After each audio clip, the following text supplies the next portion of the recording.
Doomsday mom Lori Vallow now awaits a jury's decision. They're expected to reconvene this morning. She's accused of killing her own 2 children and conspiring with her husband, Chad Daybell, to kill his ex-wife.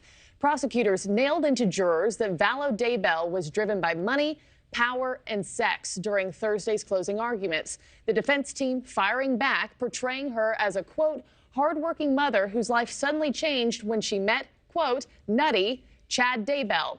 NewsNation's Ashleigh Banfield joins us live this morning. Ashleigh, I know that you've been following this case closely on your show. It's one with so many complicated layers, twists, players. First off, what have we seen or heard from Vallow's family now that deliberations are underway? You know, they have just been sort of absent, honestly, other than on the witness stand. That's always a surprise to me, Marky, and I think jurors notice it.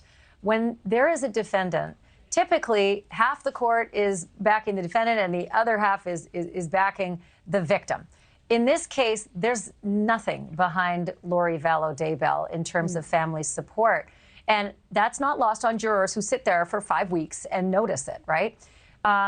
And then, of course, when they show up on a witness stand to testify for the prosecution, that's also really, really noticeable. Her own sister giving some of the most damning evidence against her with phone calls that she taped of her sister, you know, really sort of brushing off the fact that these 2 kids were found dead and buried in her new husband's backyard. That stuff's uncomfortable, no matter how you slice it. Yeah, and wondering, you know, curious if a lack of family plays into a jury's decision today. What about the prosecution's portrayal of Vallow? You know, her drive that we mentioned off the top for money, power, sex.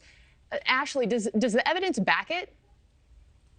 Well, yes, but here's the deal, Marky. You have to have, you know, beyond reasonable doubt, proof that she was in a murder conspiracy or that she did the murders themselves. They really have nothing on her doing the murders herself, right? So they really have to put their eggs in the basket of the murder conspiracy. And in order to prove a murder conspiracy, you have to have somebody working with others. And then this is important.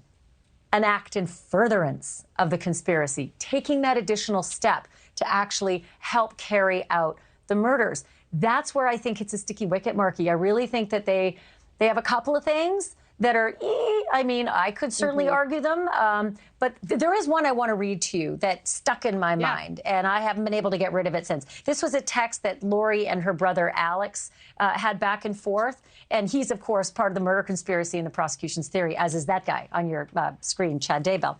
But this is what Alex said to Lori when he told her he changed the Wi-Fi password. He said that the password's now too many kids, to which she responded, funny. And then she said this: we are trying to get to the bottom of what we need to do to eliminate them completely. I'm sure you will be told also. Alex responds, excellent.